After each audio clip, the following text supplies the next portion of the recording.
ব্যাটিংয়ে ৩ নম্বর পজিশন থেকে ওপেনিংয়ে নেমেও রান পাচ্ছে না নাজমুল শান্ত। দলীয় সাফল্যে শ্রীলঙ্কা ও নেদারল্যান্ডসকে হারানো গেলেও অস্বস্তিতে টাইগার অধিনায়ক।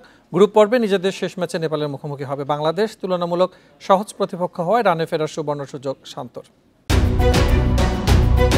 ১.৫ যুগ ধরে ভালোবাসার নিড়ে এসিআই পিওর সল্ট। নেদারল্যান্ডসকে হারিয়ে টি-20 বিশ্বকাপে সুবিধাজনক অবস্থানে বাংলাদেশ। সুপার 8-এর পথে এক পা দিয়ে রেখেছে টিম টাইগার্স।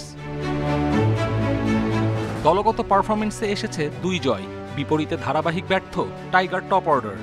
যুক্তরাষ্ট্র সিরিজ থেকে এ পর্যন্ত 7 ম্যাচেও থিতু হতে পারেননি লিটন, তানজিদ তামিমরা। সবচেয়ে প্রশ্নবিদ্ধ অধিনায়ক শান্তর পারফরমেন্স।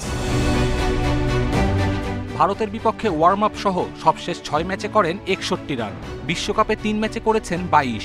স্ট্রাইক রেটও যাচ্ছে তাই। তবুও ব্যর্থতার বৃত্ত ভাঙতে না পারা শান্ত নিজেকে আড়াল করেই চলেছেন। ক্যাপ্টেন দেখে জিনিসটা এমন না যে প্রতিদিনই ভালো খেলতে হবে, এরকমও ফিল করছি না, বাট আমার রেসপন্সিবিলিটিস আছে যে আমি অ্যাজ এ ব্যাটসম্যান হিসেবে কতটুকু কন্ট্রিবিউট করতে পারি। এদিকে সাকিবকে নিয়ে সমালোচনা যখন বহির্বিশ্বে ছড়িয়ে যায়, হিট অব দ্য মোমেন্টে তার কড়া জবাব ব্যাট হাতে দিয়েছেন টাইগার পোস্টার বয়। কিন্তু শান্তর জন্য অপেক্ষা আর কতদিনের?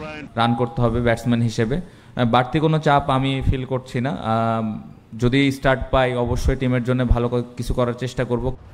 রান খরা কাটাতে একটা নতুন দিনের অপেক্ষায় শান্ত। গ্রুপ পর্বে নেপালের বিপক্ষে সেই সুযোগ কি কাজে লাগাতে পারবেন টাইগার অধিনায়ক? সুপার 8-এর আগে ফর্মে না ফিরলে সমালোচনায় বিদ্ধ হতে হবে নাজমুল শান্তকে। কপিল পাল, ইন্ডিপেন্ডেন্ট নিউজ।